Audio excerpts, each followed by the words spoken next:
La Provence, cette belle région est un air de déjà-vu, puisque j'y suis déjà passé l'année dernière. Et comme l'année dernière, les lavandes ne sont pas en fleurs, mais l'odeur de la Provence est bien là. Ça sent les vacances, la chaleur, avec une ambiance très typique quand tu passes dans les petits villages. Et ça, c'est vraiment sympa. Mais comment j'en suis arrivé là ? Je suis parti de Bordeaux il y a maintenant plus d'une semaine, et avec les copains, on a fait le tour de Corse. Une semaine incroyable, qui est passée beaucoup trop vite. Et si tu as raté cette série, elle est disponible sur la chaîne. On s'est ensuite quitté, avec une météo à l'image de notre morale, mais avec l'envie de repartir, et plein d'idées de road trip en tête. Et quant à moi, j'ai pris la direction de la Provence, en espérant y trouver du soleil. Je te cache pas que ce dimanche est resté très pluvieux. Mais le lendemain, je me réveille sous le soleil, et je vais pouvoir partir pour cette deuxième partie de road trip. Et je vais te proposer de le vivre exactement comme je l'ai vécu. C'est-à-dire que j'ai aucune idée des routes que je vais emprunter. J'ai décidé de me laisser guider par mes envies, les rencontres, et tous les imprévus qui feront de ce voyage un voyage unique. La seule contrainte, c'est que je dois être de retour chez moi, à Bordeaux, dans 2 semaines. J'ai quand même une idée de ce que je veux voir. J'ai envie de profiter de quelques cols alpins, puis aller voir un peu plus loin, en passant en Italie. Il paraît qu'il y a des jolis lacs à voir. Puis la Suisse me donne également envie, alors on ira certainement y faire un tour. Il faudra ensuite prendre la direction du retour. Mais tout ça, tu le découvriras au fur et à mesure des épisodes. Et voilà comment j'en suis arrivé là. Et aujourd'hui l'objectif est de se rapprocher des Alpes, en passant par les gorges de la Méouge et le lac de Serponçon. J'aperçois le Colorado de Rustrel. Cette ancienne carrière aux crières à ciel ouvert est un des sites incontournables situés dans la région, même s'il est très touristique.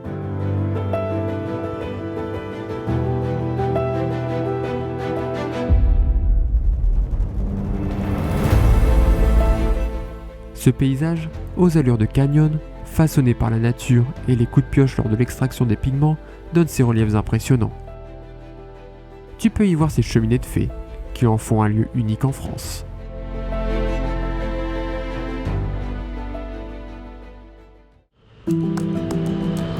La route est propre, le soleil est là et la température est agréable. Les conditions sont parfaites pour profiter de cette portion de route. Et puis après la météo capricieuse de la fin du séjour en Corse, ça fait du bien. Mais j'ai un sentiment étrange en moi. Les copains ne sont plus là pour rouler avec moi. Et après avoir roulé une semaine ensemble, ça fait bizarre.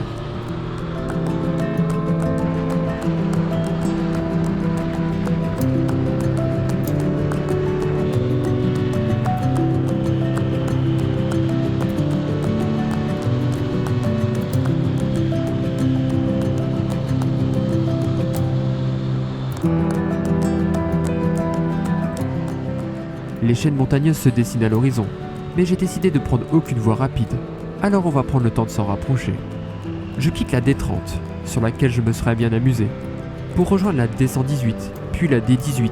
Et si t'es perdu dans toutes ces directions, l'itinéraire en format GPX est disponible dans la description.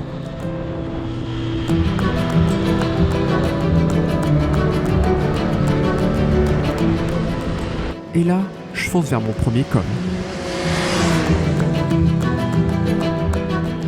J'arrive vraiment sur une petite route de campagne.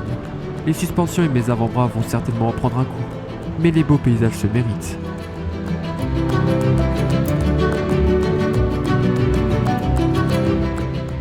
Je passe mes premières épingles avant d'arriver au col du Négron. Avec ses 1242 mètres d'altitude, il est le premier d'une longue liste. Ici, l'ambiance est très calme. Seuls les oiseaux me tiennent compagnie. Après quelques photos pour partager mon voyage sur les réseaux, il est temps de reprendre la route.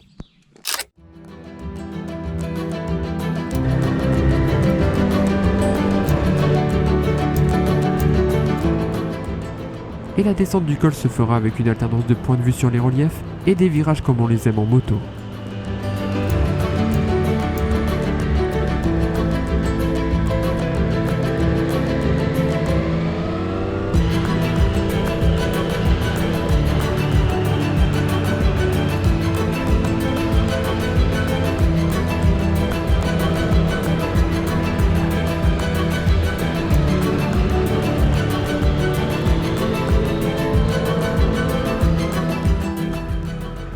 J'arrive au col de la Pigière et je prends la direction des gorges de la Méouge.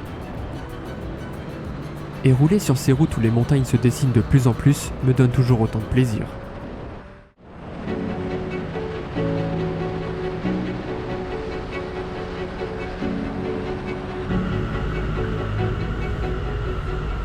J'arrive à Céderon, où la Méouge prend sa source. La Méouge est une petite rivière qui s'étend sur 39 km.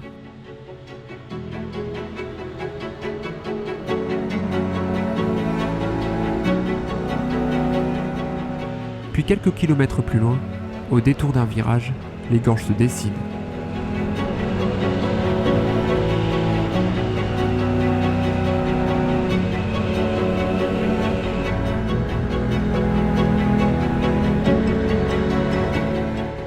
Au cœur du parc naturel des Baronnies provençales, les gorges de la Méouge relient la Drôme provençale aux Hautes-Alpes, par une petite route qui serpente sur une dizaine de kilomètres entre Barré-sur-Méouge et Châteauneuf-de-Chabre. C'est l'occasion de prendre le temps, de s'arrêter, de profiter du paysage.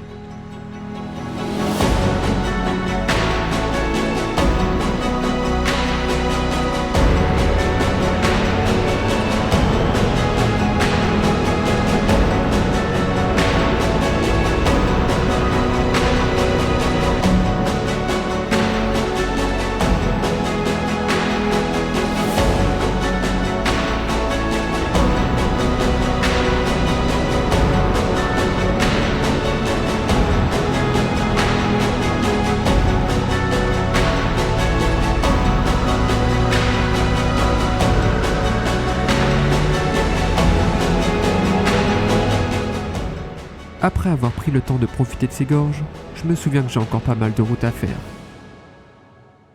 Alors on repart, en direction du lac de Serponçon.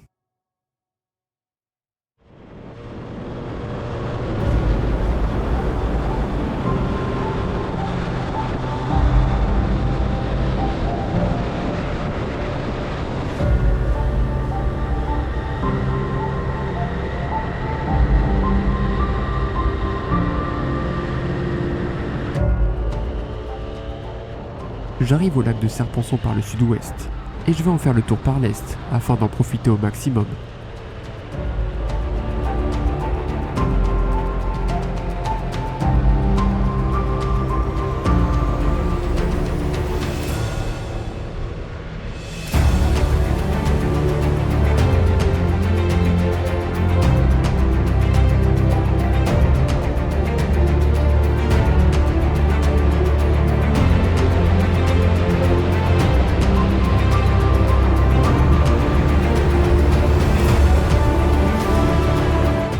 Là aussi, situé dans la région, le lac de Serponçon est un incontournable.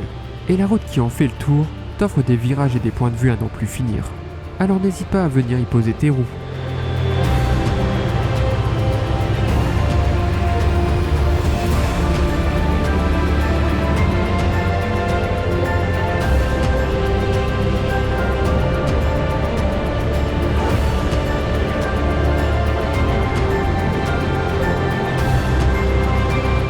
J'étais déjà passé ici l'année dernière, et au même endroit, j'avais pas trouvé à mettre les feux sur la Street Triple. Mais cette année c'est bon, je maîtrise.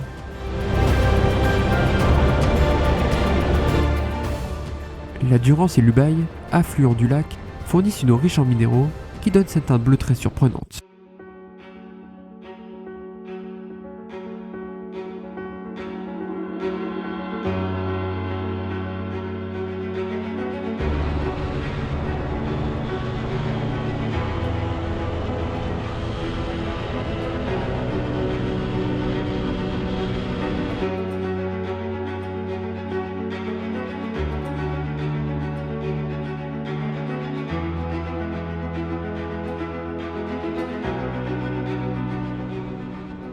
Ce lac est un réservoir d'eau créé par l'homme, afin de réguler la Durance et assurer l'irrigation des terres de Haute-Provence. Sa centrale électrique permet de générer de l'énergie. Et pour te donner une idée du volume d'eau, il y a l'équivalent de 320 000 piscines olympiques, sur une superficie de 2800 hectares.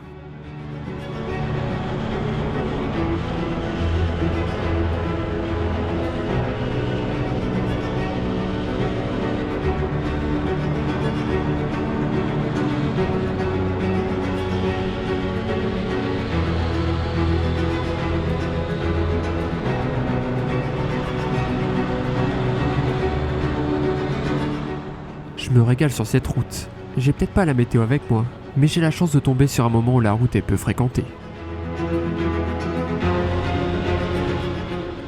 On prend de plus en plus de hauteur, et arrivé en haut, tu pourras profiter d'un beau point de vue sur le lac.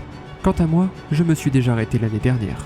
Alors je vais plutôt continuer en direction d'une curiosité que je n'ai pas vue, et que je te montre juste après.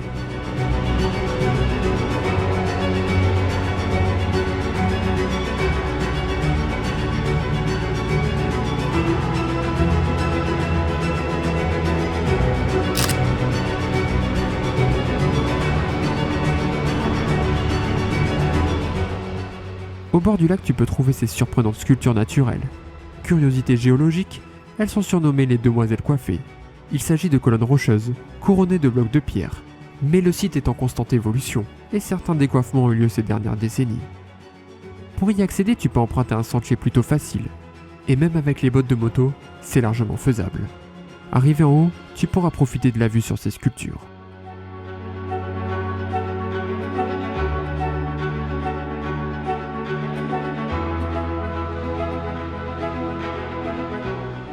Les montagnes prennent de plus en plus de place dans le paysage. On dirait bien que je suis sur la bonne route. Et on peut même voir la neige là-haut. Je me demande si elle sera présente aussi, en haut des cols routiers. Parce que ce serait pas incroyable de passer au milieu des murs de neige. Mais pour le moment, il est l'heure de trouver un camping. Après un arrêt à l'office de tourisme de Guillestre, j'installerai ma tente au camping La Rochette.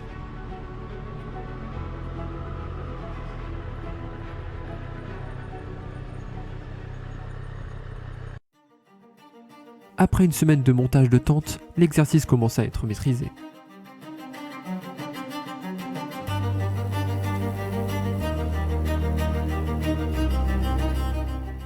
On peut noter que la moto est toujours pratique pour accrocher une corde à linge. Et puis j'aime bien cette version voyage de la moto. Pour finir la journée, je ferai une petite balade jusqu'au pain de sucre, qui offre un point de vue à 360 degrés. La neige en haut des montagnes fera grandir mon impatience d'aller y poser mes roues, mais il faudra attendre demain.